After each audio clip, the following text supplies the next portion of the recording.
গোপালের মাখন চুরি। গোকুল গ্রামে ছোট্ট নটখট শ্রীকৃষ্ণের দুরন্তপনা ছিল সবারই জানা।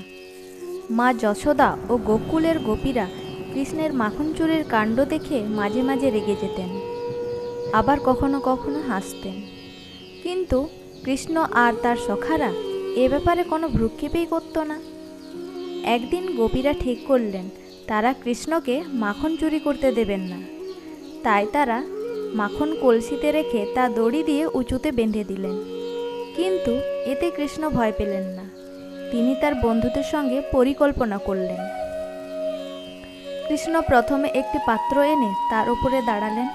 তারপর একে একে তার বন্ধুরা তার উপরে উঠল।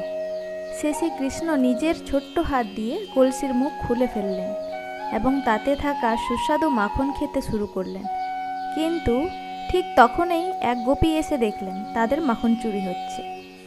গোপীরা সবাই মিলে কৃষ্ণকে ধরে নিয়ে গেলেন মা যশোদার কাছে। মা যশোদা রাগ করে বললেন, তুমি আবার মাখন চুরি করেছ? কৃষ্ণ তখন নিষ্পাপ মুখ করে বললেন, মা, আমি কিছুই করিনি। এ তো গোপীরা আমার নামে মিথ্যা অভিযোগ করছে। মা যশোদা হেসে বললেন, তাহলে তোমার মুখে এত মাখন কেন? এ কথা শুনে কৃষ্ণ লজ্জা পেয়ে গেলেন। কিন্তু তার মিষ্টি হাসি দেখে মা যশোদা আর রাগ করতে পারলেন না। তিনি কৃষ্ণকে কোলে তুলে নিয়ে আদর করলেন আর সবাই হাসিতে মেতে উঠল। এভাবেই ছোট্ট গোপাল তার নটখট লীলায় সবার মন জয় করে নিতেন।